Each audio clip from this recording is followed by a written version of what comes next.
he draws a reaction, and that is, at the end of the day, that's what they want. So John Cena is the 5th member of Team Raw versus Team SmackDown. Okay, now the women's Survivor Series match, you have Team Raw, Alicia Fox, Nia Jax, Asuka, and Sasha Banks. 5th member, yet to be determined. And then Team SmackDown is set Becky Lynch, Charlotte Flair, Carmella, Naomi, and Tamina. And I guess it says with Lana. Lana's going to be, I guess, in their corners. So Lana may get involved somehow. You know she will. In this match. The Cruiserweight Championship, the only title that will be on the line here on Sunday. Enzo Amore will be defending against Kalisto. Okay, also we have the Raw Tag Team Champions, Cesaro and Sheamus. They'll be taking on SmackDown Tag Team Champions, Jimmy and Jey Uso. And then, of course, the match that was changed earlier this week due to AJ Styles winning the WWE Championship. Brock Lesnar, AJ Styles. That match has the potential to be the match of the year. But a lot of people were talking about Brock squashing AJ, and I just hope that does not happen, because while I could see, obviously Brock going over on AJ, don't squash this man, AJ Styles. He is the hottest thing you have going that's a full-time superstar, at least, or even including part-timers, the hottest thing you got in WWE. I mean, this dude, in my opinion, could be the WWE champion for the next 10 years if he's still physically able to wrestle, and I would be perfectly okay with that. Right. He's going to be one of those guys, like he'll have like a CM Punk type run, 434 days as WWE champion, and you could put any guy in there and have this, whatever guy it is, give him a run for their money. AJ Styles finds a way to win at the end, so I'm hoping that AJ Styles holds the title for a little bit longer, but we'll talk a little bit about more if this belt's going to go back to gender in a rumor mill. Right, and then when you think about, the Lesnar AJ match, I mean, The Undertaker, when Lesnar beat him, like, The Undertaker still had a great match with him. Mm-hmm. Why would you squash AJ? Yeah, that wouldn't make any sense when he can't squash an old man. Come on. But yeah, all right, let's get into what I'm thinking here. So, when you got Team Raw versus Team SmackDown, right? TNA announced, well, actually James Storm on his Twitter page announced that he was granted his release from TNA Impact. Would it be so far-fetched for another debut of James Storm coming in and helping Team SmackDown win the match, and we see the reunion of Beer Money Incorporated? That would be very interesting, and Survivor Series is the event to do something like that. So, hey, I'm not saying it's going to happen, but I'm not saying it won't happen. So That's the cool thing about Survivor Series, man. It's one of those, like I said, one of the big four events where you really don't know what's going to happen. There's been times where Survivor Series, to me, had that WrestleMania feel to it, like a few years ago when Sting debuted, which is one of my moments we'll get into in a little bit. That, and I remember that storyline. It was a 5-on-5, The Authority versus John Cena.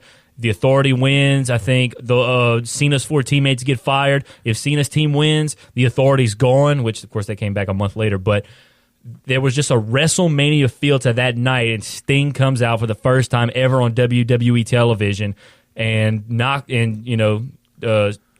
the what's his move? The like the DDT Stinger. Oh yeah, that's the I don't know. I can't remember the name of it. Dadgum. Well, basically, he came in, hit Triple H with his move and cost the Authority the match by basically throwing Rollins over Ziggler over Seth Rollins, and Ziggler wins the match for Team Cena, and the Authority's gone, only to be back a month later. But, Survivor Series is just one of those events. It's one of the big four. It just has that feel to it, and that's why I'm excited. A week from today, we just don't know what's going to happen. Right. And Storm he's definitely at the level where he can bypass NXT.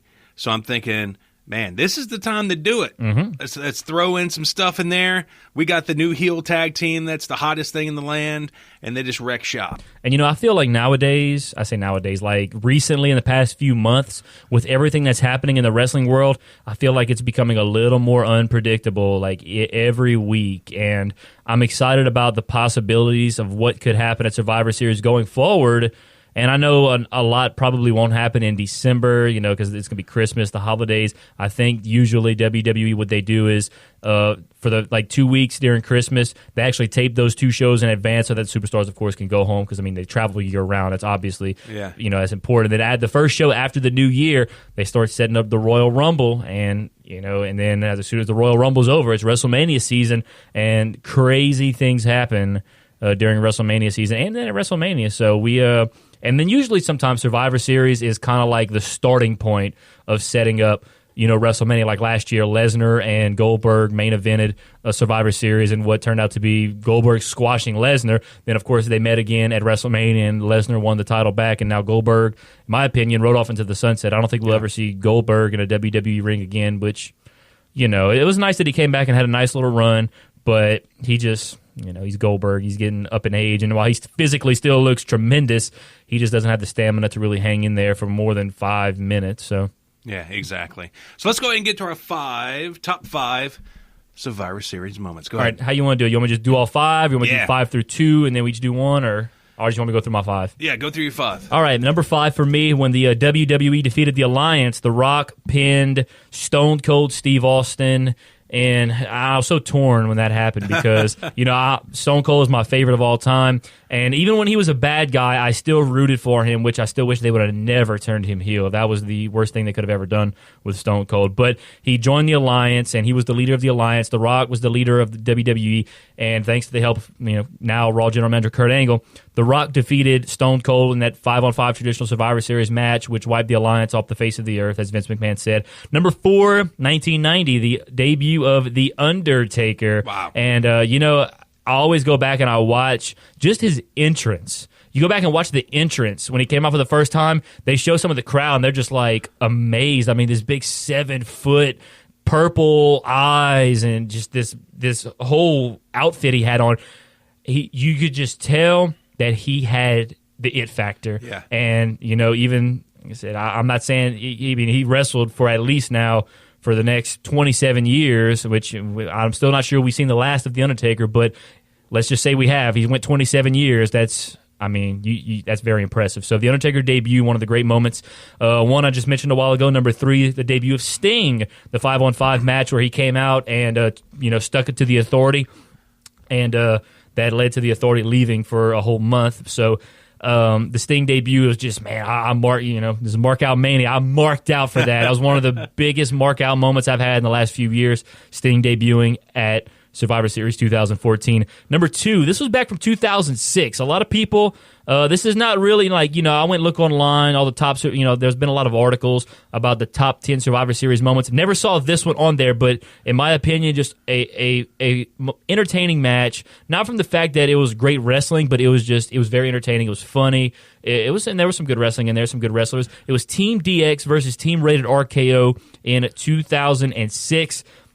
Team DX was, let's see, who was on that team? Triple H, Shawn Michaels, Jeff Hardy, Matt Hardy, and CM Punk. And I remember this was back in 2006 when CM Punk just got into the company. CM Punk comes out, and before the match, there was this huge CM Punk chant. And I knew he was going to be a big deal then. And it was a clean sweep. The best moment of the match was actually right at the beginning. Anybody that has the network, go to Survivor Series 06 and watch this match. I remember Mike Knox was one of the guys, and I told you about this earlier this week. Yeah. Mike Knox was one of the guys in the match, and Mike Knox was one of those guys. He was never really over, and he was just kind of, the undercard guy. And the match started off with Shawn Michaels and Mike Knox.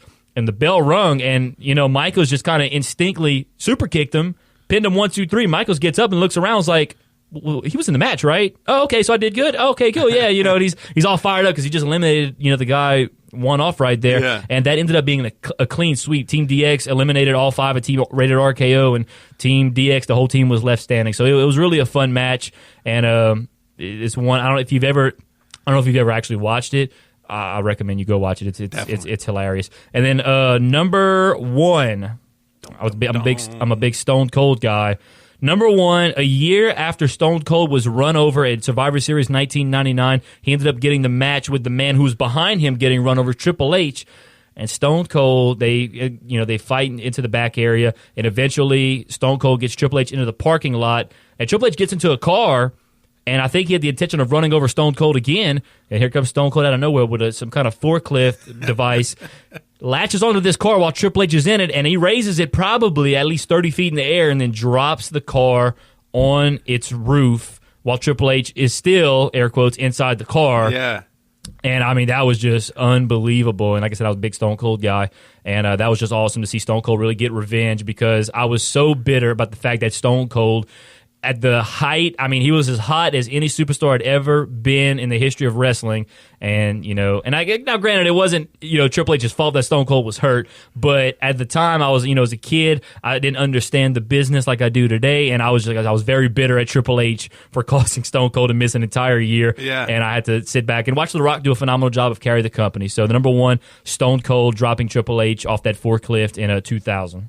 What gets me thinking about Sting's debut is that was way too long. Why did it take that long? I don't know. I guess there was something. I don't know when Vince bought WCW. Maybe Sting just had wanted nothing to do with the company. I think Sting went on. He went on to wrestle TNA for a little while. Exactly. And I don't know. And then of course, Sting was on the video game, and then that's when they got him in. So it took too long, but I'm glad that even though it wasn't a long-lived career in WWE, at least it happened, and it was fun to watch. And that brings me up to another point. Because he went to TNA, we got the stupid Vince Russo giving Sting the Joker Sting gimmick, where he made him paint his face like the Joker and act all crazy.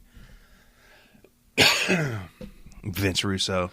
Yeah, Vince Russo. That dude. Yeah, well, he was a good, he was pretty good creative-wise back in the late 90s in WWE. I give him credit for that, but... Well, of what I hear from Jim Cornette, he came up with millions of ideas, and 99.9% of them were far-fetched and crazy, like the stuff he got to do in TNA, because he didn't have somebody like Vince McMahon saying, no. Yeah. Now, I mean, and of course, Vince McMahon, I heard at one time he wanted to run an angle where he was the father of Stephanie's child. And I was thinking... Yeah, so Vince, because Vince is a pretty wild cat himself as far as, coming up with those ideas. Like, dude, how... Because nowadays, obviously, you're a publicly traded company. You can't do nothing. You can't do something like that. Are you serious? And then your wife's always running for, political office. I mean, come on now, Vince. Think a little... And now, granted, I can't hate on Vince McMahon. The guy's built an empire up in Greenwich, Connecticut. She's like the Secretary of Labor now.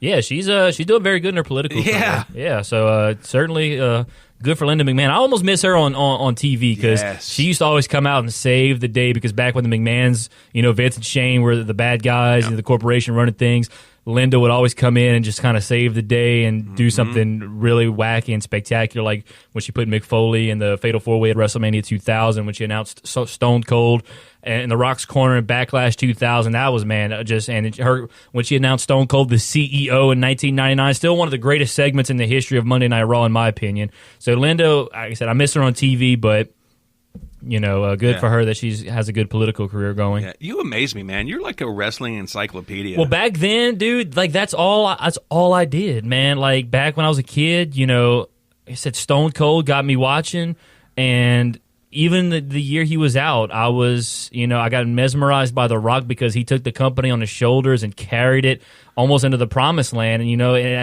I don't want to say this, but I feel like WWE would have been okay without Stone Cold Steve Austin after that point. Now, it would have sucked, granted, but The Rock did a fantastic job. And Triple H, too. That year, man, when Austin was out, them two went back and forth in one of the greatest feuds of all time. I just remember that specific time very well because, like I said, that's all I did. I mean, Monday nights and then on Thursday nights when they just introduced SmackDown, that's back when SmackDown was amazing, too. So it was all I knew. I wasn't even watching, sports at that time. It was wrestling all the time for me. So that's why I know a lot about that particular time. Well, I'm glad you're like that because I got to text you every week to find out what time we're going to tape.